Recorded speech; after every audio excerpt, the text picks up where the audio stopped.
प्रिय छात्रों, आज का हमारा टॉपिक है पोएट्री, जिसके संबंध में हम पहले भी पढ़ चुके हैं।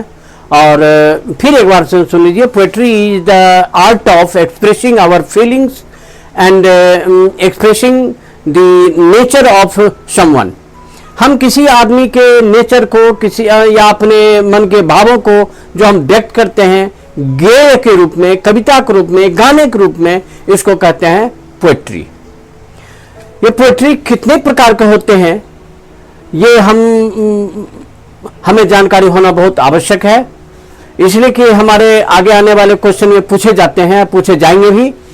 ये हैं ballad, epic, ode, romance, lyric, elegy, sonnet and dramatic monologue.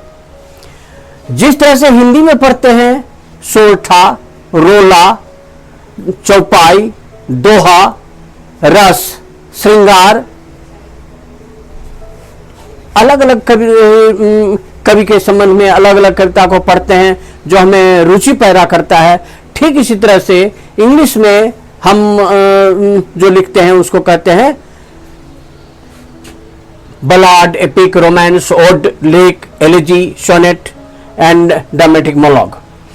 अभी हम आपके सामने इसका अलग अलग डिफाइन करेंगे। जो होगा epic,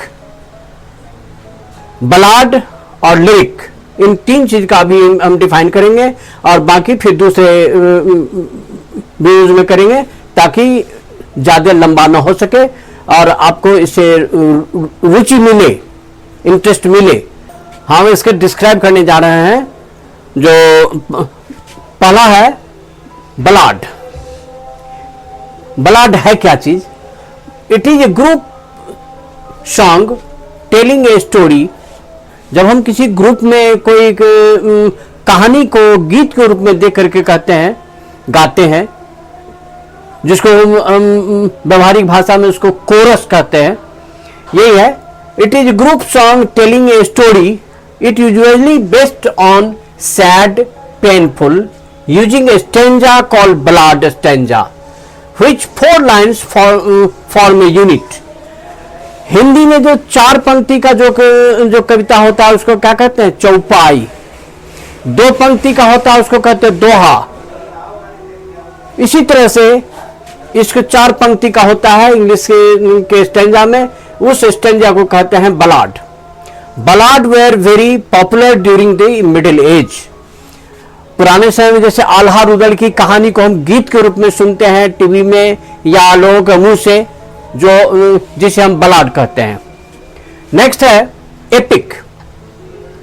it is a long poem consisting of several books dealing with the life of national hero और heroine intended to inspire the life of a nation. Nowadays also religious book inspire the life of religious book like the Mahabharata, the Ramayana, the Gita are the famous epic.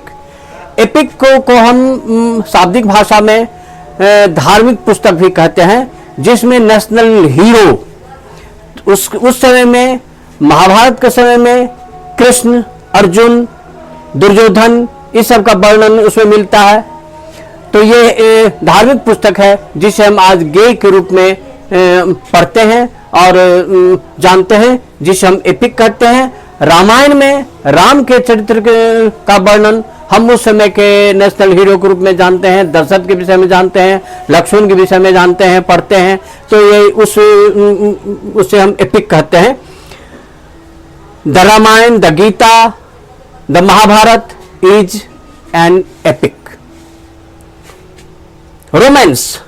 Romance is a tale of love and adventure in verse. इसको हम हिंदी में श्रृंगार रस कहते हैं। श्रृंगार का मतलब हुआ जो it is based on love and lover and beloved. प्रेमी प्रेमिका के बीच के वार्तालाप जो गेय होता है या उसका वर्णन किया जाता है गीत अपने प्रेमी अपने प्रेमिका के लिए या प्रेमिका अपने प्रेमी के लिए, तो उसको को कहते हैं romance. Romance is a tale of love and adventure in verse. It is filled with miraculous events, wizard enchantment, extravagant incident. प्रेमी प्रेमिका के बीच जो घटित घटना होती है उसको हम जो कविता के रूप में गाते हैं उसे हम कहते हैं रोमांस।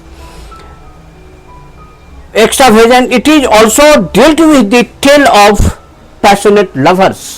जो पैशनेट लवर्स हैं, जो उसके संबंध में एक बिलवेड या बिलवेड के संबंध में लवर जो डिस्क्राइब करता है, जो पोएम के रूप में, गेय के रूप में गा करके उसे हम रोमांस कहते हैं। जिसे हिंदी में शाब्दिक भाषा में, व्यवहारिक भाषा हम लोग श्रृंगार के नाम से जानते हैं, श्रृंगार रस के नाम से जानते हैं। अब नेक्स्ट पोएट्री के संबंध में नेक्स्ट क्लास में हम डिस्क्राइब करेंगे।